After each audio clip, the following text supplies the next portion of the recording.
A segunda carta de Pedro. Ela é dirigida à mesma rede de igrejas da primeira carta de Pedro, e provavelmente foi escrita no mesmo local em Roma. Pedro se torna ciente do fato de que morrerá em breve. E a evidência que temos da tradição antiga é que Pedro foi executado pelas autoridades romanas durante o reinado do imperador Nero. E então essa carta atua como um discurso de despedida de Pedro. Ele começa por oferecer um desafio final, que os seguidores de Jesus devem ser pessoas que nunca param de crescer. E esse desafio é seguido por dois avisos finais sobre um crescente número de mestres corruptos que estão desencaminhando os cristãos nessas comunidades da igreja. Primeiro, pelo seu modo de vida corrupto, e segundo, pela sua teologia distorcida. Por toda a carta, Pedro combate as acusações feitas por esses mestres contra si próprio e contra os outros apóstolos. E o objetivo de Pedro é reestabelecer a confiança e a ordem para essas comunidades da igreja. Pedro, então, começa lembrando essas igrejas que, através de Jesus, Deus convidou as pessoas a participarem na sua própria natureza divina. Isso é, para partilhar da vida eterna e do amor do próprio Deus, o que é impressionante. E isso requer uma resposta de uma vida inteira. Aceitar essa dádiva significa estabelecer um compromisso para o desenvolvimento dos mesmos traços de caráter que marcam a natureza divina do próprio Deus. Pedro lista aqui 7 que se devem almejar. E a característica final que engloba e completa todos os outros é o amor. O que, segundo Jesus, significa devotar-se ao bem-estar do próximo, não importando o custo ou o retorno.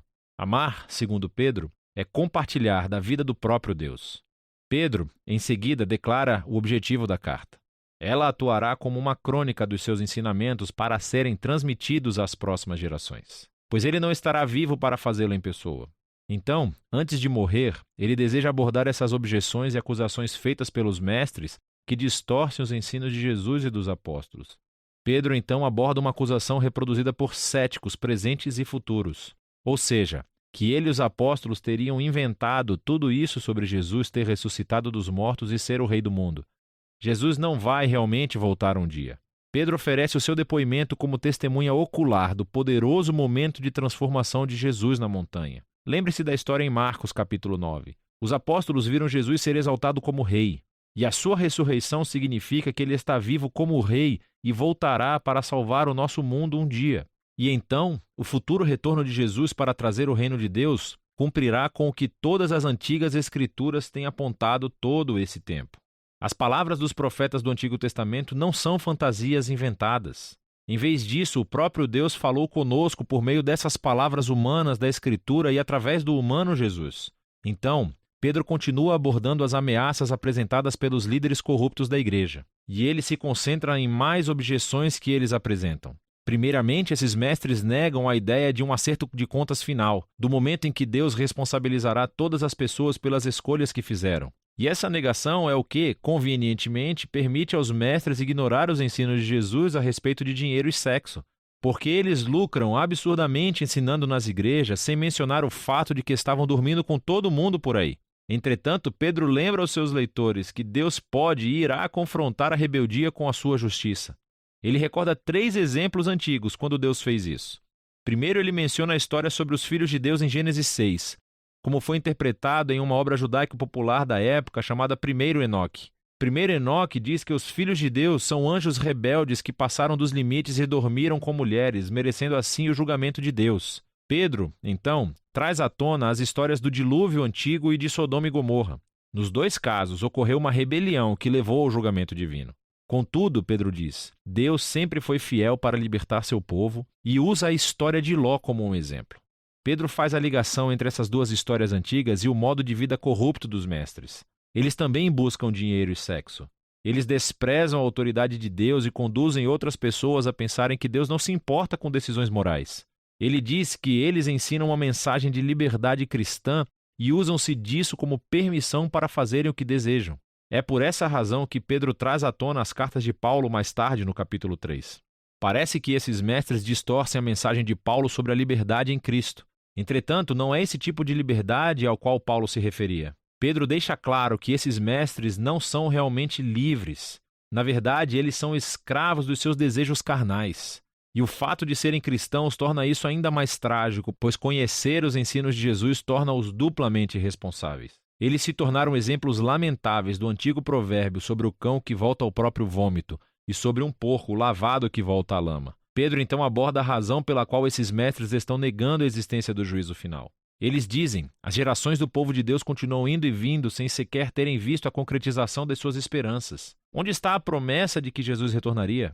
Pedro responde mostrando o quão acanhada é essa objeção. Olhe à sua volta, ele diz. Olhe para esse notável universo que habitamos. O fato de que existimos indica que em algum momento no passado a palavra de Deus interveio de uma maneira notável para trazer algo do nada e colocar ordem no caos. E ele pode fazê-lo novamente. Então, a verdadeira questão é: por que Deus está demorando tanto? Contudo, Pedro relembra-nos que a nossa concepção de tempo é extremamente limitada. As longas extensões de tempo através das quais Deus trabalha não se encaixam perfeitamente no âmbito das nossas vidas tão curtas. Esses longos montantes de tempo são, na verdade, um sinal da paciência de Deus, pois a cada geração é oferecida uma oportunidade para reconhecerem o seu próprio egoísmo, para humilhar-se e arrepender-se perante a generosa graça de Deus. E a graça de Deus trará um fim na história no dia do Senhor. Aqui, Pedro se baseia na poesia profética de Isaías e Sofonias, que descrevem o dia da justiça do Senhor como um fogo devastador. Pedro diz: os céus passarão, e a estoiqueia irá derreter no fogo. Estoiqueia é uma palavra grega para os elementos, que neste caso significa a dissolução do universo material.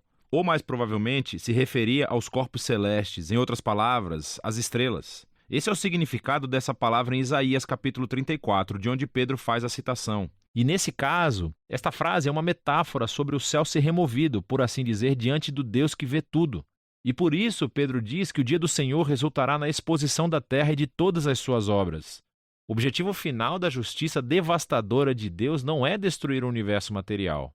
Pelo contrário, é expor o mal e a injustiça e removê-los, para que um novo céu e terra possam existir, mas dessa vez permeados de justiça. Cheios do amor de Deus e pessoas que conhecem o amor de Deus e amam seus próximos como a si mesmos. Pedro conclui dizendo: esta é a verdadeira esperança cristã que Jesus e os apóstolos têm anunciado, incluindo Paulo, cujos escritos podem ser mal interpretados se reproduzidos fora do contexto, mas todos os apóstolos estão de acordo.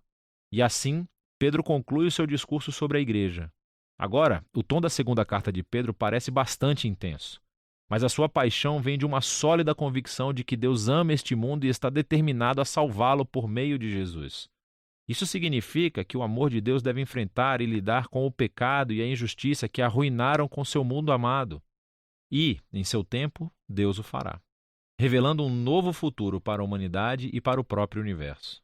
E por isso, 2 Pedro oferece uma visão ampla e expansiva da esperança para todo o mundo e nos desafia a fazer uma avaliação das nossas vidas diárias. E é disso que se trata a segunda carta de Pedro.